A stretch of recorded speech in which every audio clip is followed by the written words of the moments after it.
학폭위를 중심으로 학교폭력 사건에 대해서 말씀을 드리겠습니다. 자녀가 학교폭력을 당한 것을 알고 학교에 학교폭력 신고를 한 당사자가 있습니다. 반대로 자녀가 학교폭력 가해 학생으로 신고가 되었다는 당사자가 있습니다. 학교폭력 사건이 생기면 학폭위가 열리게 되는데 피해 학생, 가해 학생 둘 다 학폭위에서 어떻게 해야 할까요? 피해 학생청은 먼저 학교에 신고를 합니다.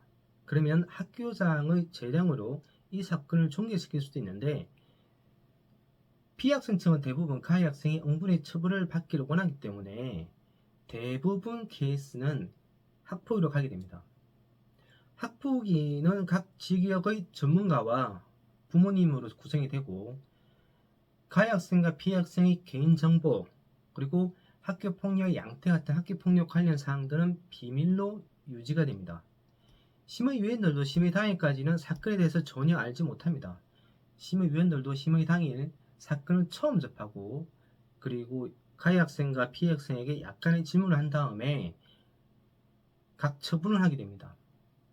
심의 기준은 나와 있는 대로 심각성, 지속성, 고의성, 반성 정도, 하해 정도가 되고 이에 따라서 학폭위 심의위원들은 피해 학생에 대해서는 보호 조치를, 가해 학생에 대해서는 선면사과부터 퇴학 조치까지 9가지 처분에 관해서 그 중에 몇 가지를 하게 됩니다.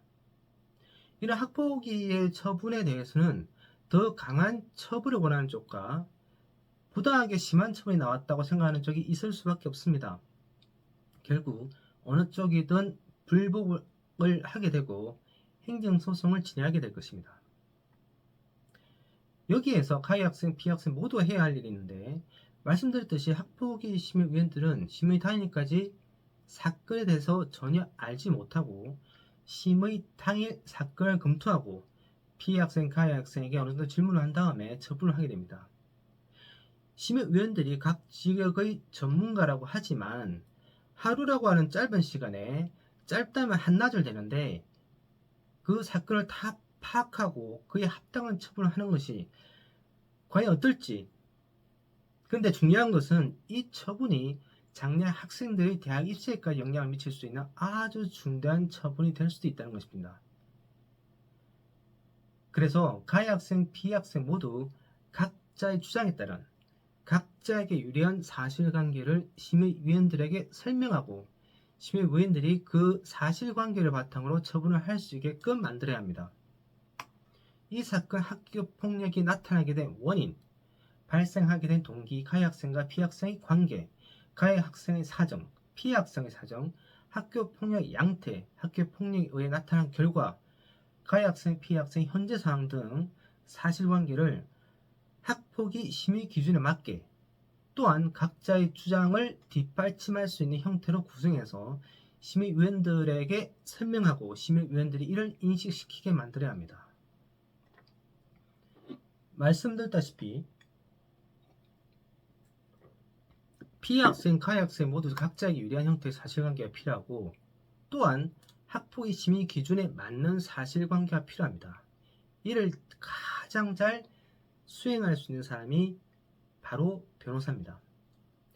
학폭위 심의는 결국 어느 한쪽에 의해서 불복에 의해서 행정소송까지 갈 가능성이 큽니다. 그래서 학폭위 심의 때부터 변호사를 통해 진행하는 것이 여러 가지 면에서 나았을 것임을 알 수 있습니다.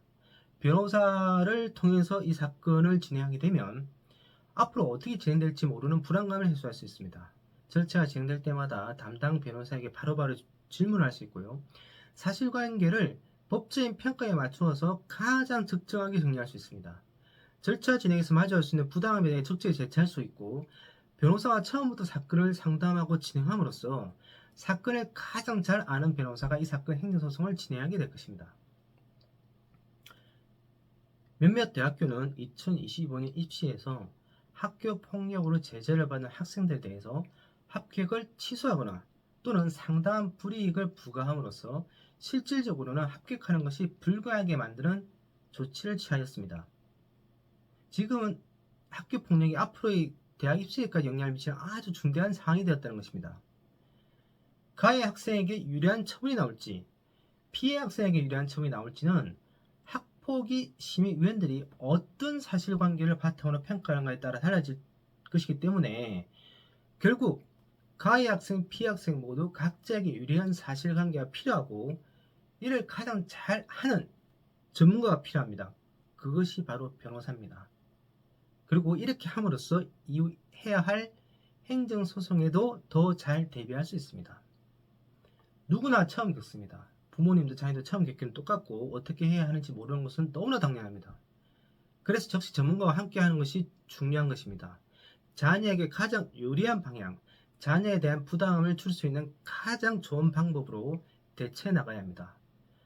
관련하여 상담을 원하시는 분은 제 카카오톡, 인스타그램, 텔레그램 아이디나 제 전화번호로 연락 주시면 제가 최대한 성심성의껏 상담을 해드리도록 하겠습니다.